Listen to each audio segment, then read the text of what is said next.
Hoy vamos a tener como invitado, ya se sienta con nosotros, al diputado William Dávila. Diputado, bienvenido, buen día. Gracias, ¿cómo está?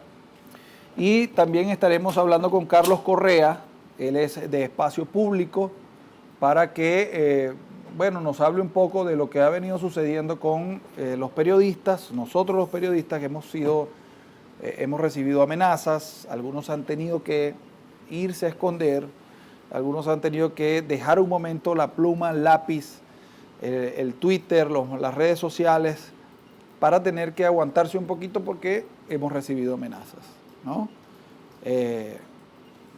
Ustedes saben en qué sistema vivimos. Bueno, diputado, bienvenido. Gracias. Fíjese que nuestro equipo de producción me coloca que esta semana, aparentemente estoy tratando de descargarlo aquí para verlo muy preciso, va a haber el primer encuentro parlamentario mundial por la democracia en Venezuela y las personas que al menos van a intentar venir, no sabemos si los van a dejar entrar. Bueno, hay diputados de Guatemala, de Costa Rica, de España, de Italia. Es interesante que haya italianos por el conflicto político que hay allí en Italia y las tendencias, ¿no?, que gobiernan allí y los que quieren llegar al poder. Hay un diputado de Nicaragua y, por supuesto, de Ecuador. Háblenos un poco de esa reunión acá en Caracas. Gracias por la invitación. Efectivamente, está Argentina, que ya llegó esta mañana a las 6 de la mañana. ¿Lo dejaron entrar? Sí, y Costa Rica. Le preguntaron, demoraron 15 minutos a la persona de Costa Rica y le preguntaron, él dijo, bueno, vengo a este encuentro internacional parlamentario, a lo mejor como a las 5 de la mañana, quién sabe, no estaban tan informados. Y al mismo tiempo, ahora a las 10 de la mañana tenemos una reunión con el presidente de la Comisión de Política Exterior Suiza y de Italia. Nos vamos a reunir ahora en la oficina pues, de la Asamblea Nacional.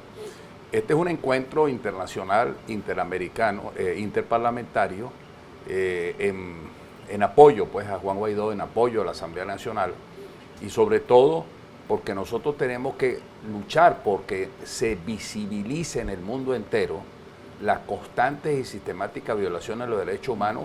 Y hay una cosa que quiero aquí subrayar. Hace 2 meses entró al Consejo de Derechos Humanos Venezuela. Bueno, en esos 2 meses no ha disminuido la violación de los derechos humanos. Ha habido persecución contra los periodistas de Caraota, de BPI, creo que también los agredieron. Y así sucesivamente siguen las sistemáticas violaciones de derechos humanos, ponen presos a la gente que salió a protestar el 16 de noviembre. Entonces eso el mundo tiene que saberlo, porque muchos países de las Naciones Unidas que juegan a la neutralidad, a querer, tú sabes, hacer el papel del avestruz, no ver la realidad. Esto hay que informárselo, que pese a que ya tienen 2 meses en el Consejo de los Derechos Humanos, para nada ha cambiado la situación de la violación y sistemática violación de los derechos humanos en Venezuela.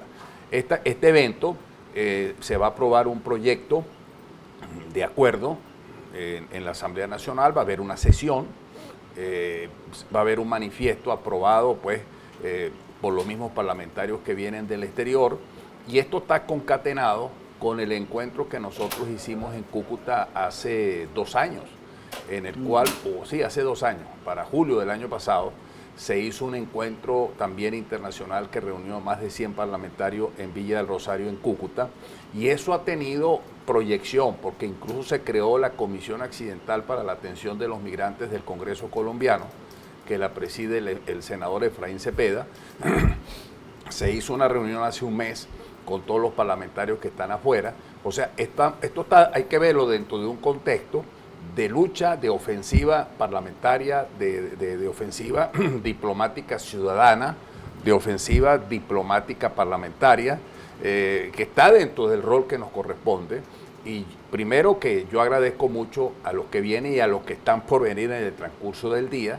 Es un acto de mucha gallardía, de mucho coraje, de mucha valentía, por los riesgos que corre, porque ya lo hemos visto con el presidente de Guatemala, el presidente electo de Guatemala no lo dejaron entrar, cuando vinieron unos parlamentarios de España tampoco los dejaron entrar, de manera tal de que corren riesgo, es un acto de valentía que hay que reconocérselos.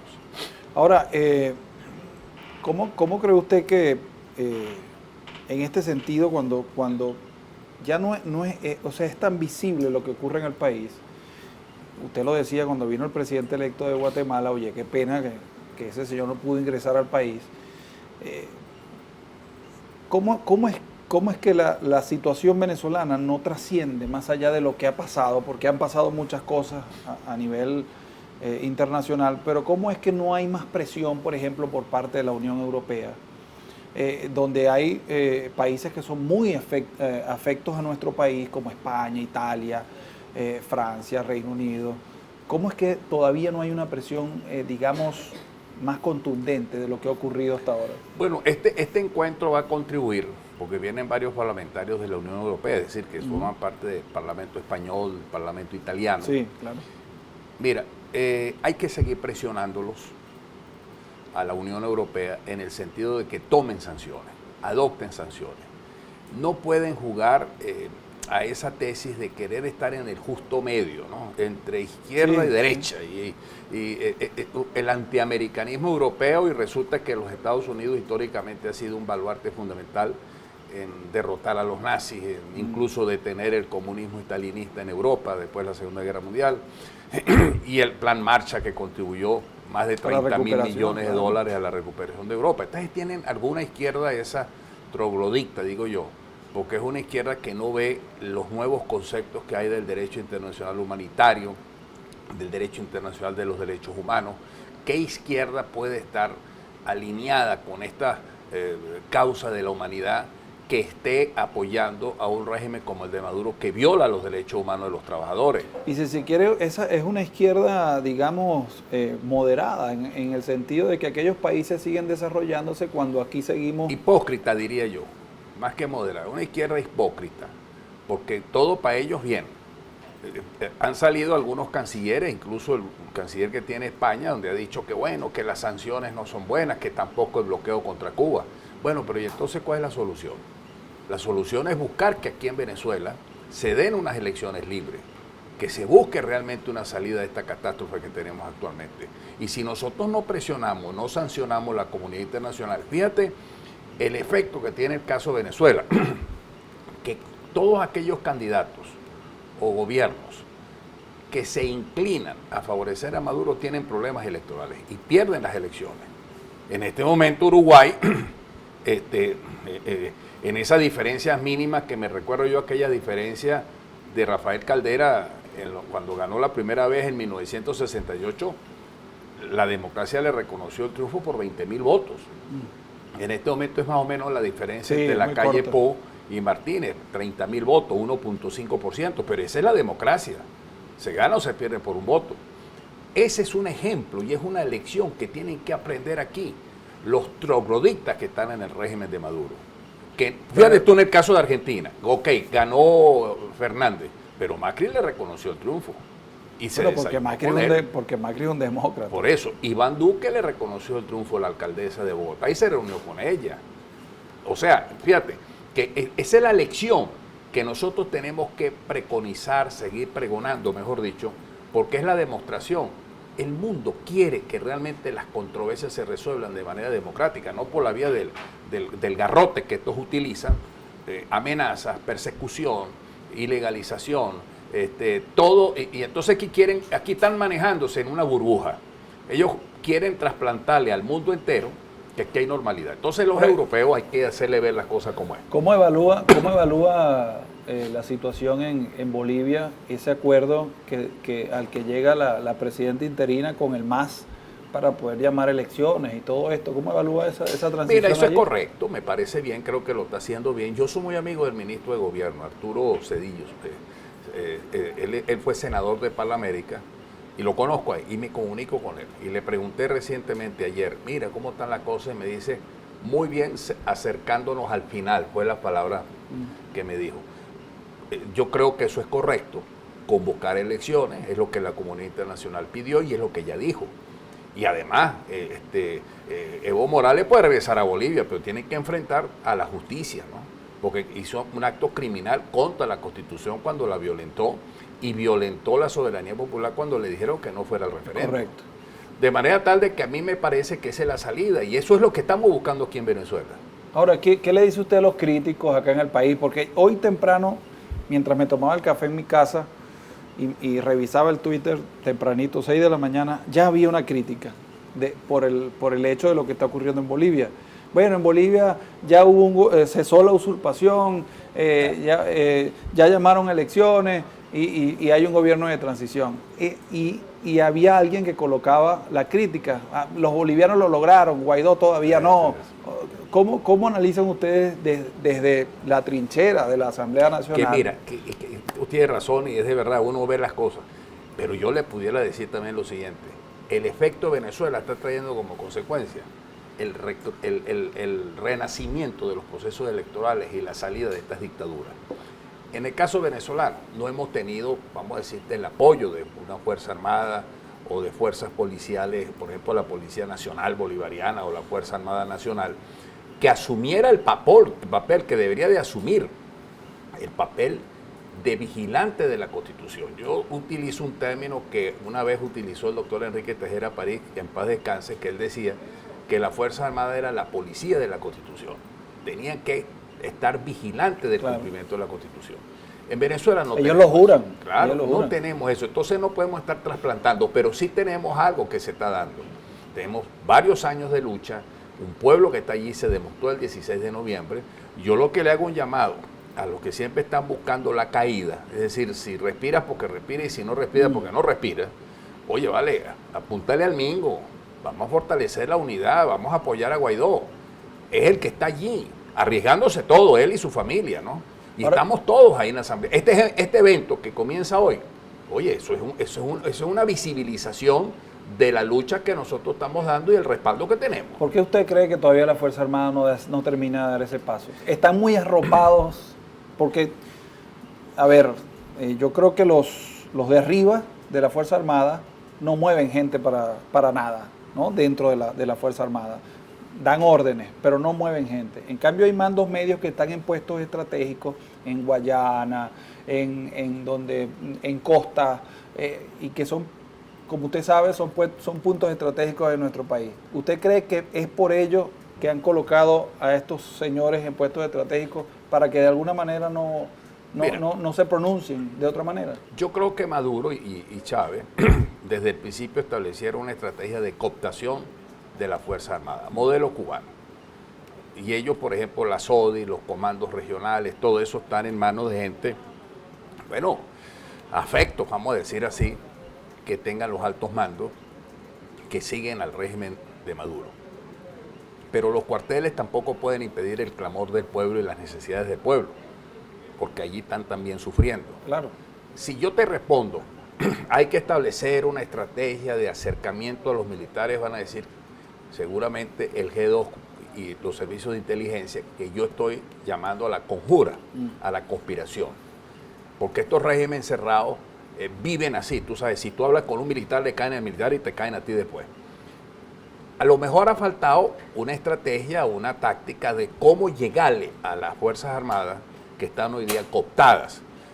Un mecanismo ha sido esto, las marchas, el que ellos vean el reflejo internacional, el llamado que ha habido a elecciones libres en muchos países, la marcha que hubo el 16 de noviembre, estas declaraciones y estas entrevistas que todavía lo podemos hacer gracias al coraje y la valentía de ustedes los periodistas, porque como acabo de decir, los cuarteles no están, tú sabes, blindados, que no vean ningún tipo de señal. Yo creo que ellos están recibiendo la realidad del mercado el fin de semana, de la hiperinflación. Lo decía el muchacho al que le entregaron la carta a los estudiantes. Y que sin embargo, tú sabes, quisieron darle el hecho de que tuvo la oportunidad de decirle que la guerra económica, no, lo importante en ese caso es el hecho, yo creo que así lo entendí yo el mensaje de los periodistas o del medio que han sacado eso, es que en democracia los militares pueden hablar.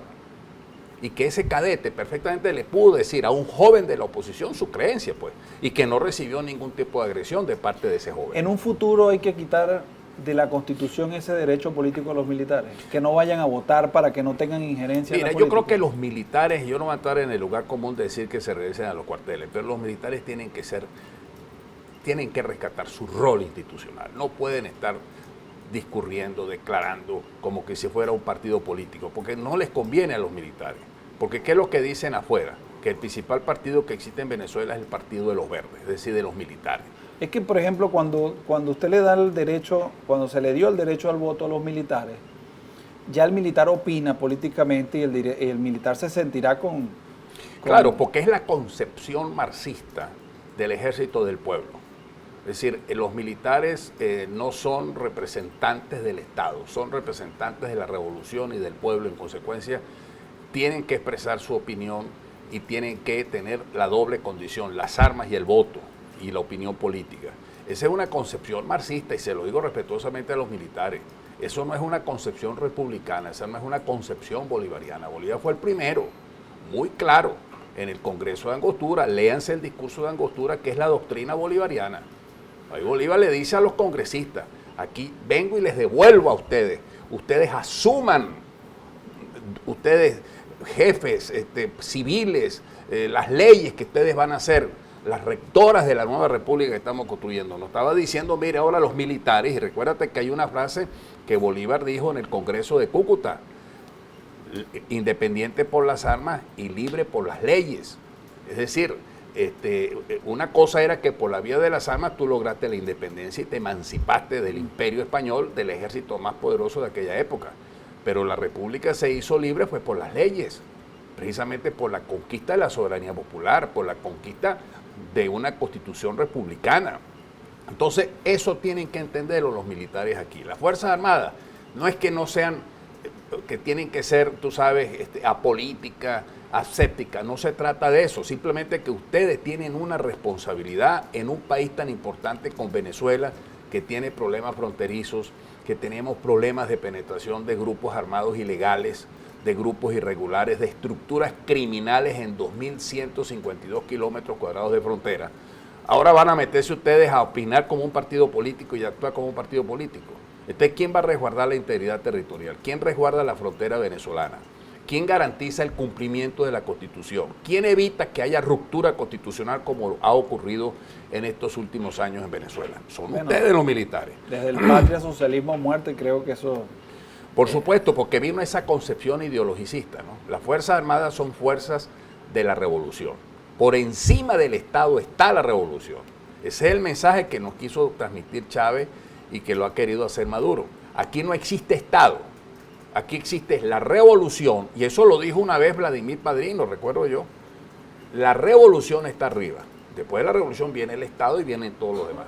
Entonces, esa es una concepción reaccionaria, fascista. Entonces, esta reunión con los parlamentarios que vienen de fuera empieza hoy, ¿hasta cuándo? Hasta el miércoles.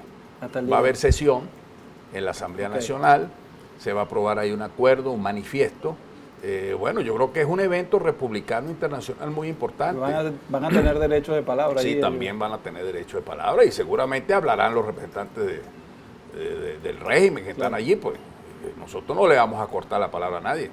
Gracias por haber venido, diputado. Gracias por la invitación. Diputado William Dávila, diputado por el Estado Mérida, se nos pasó. ¿Cómo está el Estado? Mira, con problemas de gasolina.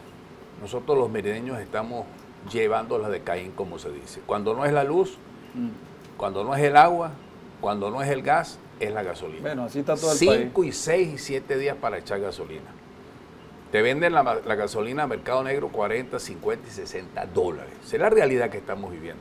Hay un comercio ilegal y como nosotros somos un estado cercano a la frontera, la estructura económica irregular, ilícita en la frontera pasa de 1.500 millones de dólares, mientras que el comercio regular apenas llega a 300 millones de dólares. ¿Quién ampara eso? ¿Quién está echándole combustible, por utilizar el término, a esa economía irregular que está funcionando diariamente en el norte de Santander y en la frontera colombo-venezolana? Ahí es donde yo digo que los militares, en vez de actuar como deben de actuar, se hacen de hecho cómplices, porque ahí hay contrabando de combustible, ahí hay negocios de tráfico de droga, ahí hay vacunas que te cobran, es un comercio totalmente ilegal. Más de 1.500 millones de dólares y tenemos la presencia de 22 estructuras criminales ilegales en la zona de la frontera. Bien, le damos las gracias al diputado William Dávila por haber estado acá en la mañana con nosotros, acá en Benepress.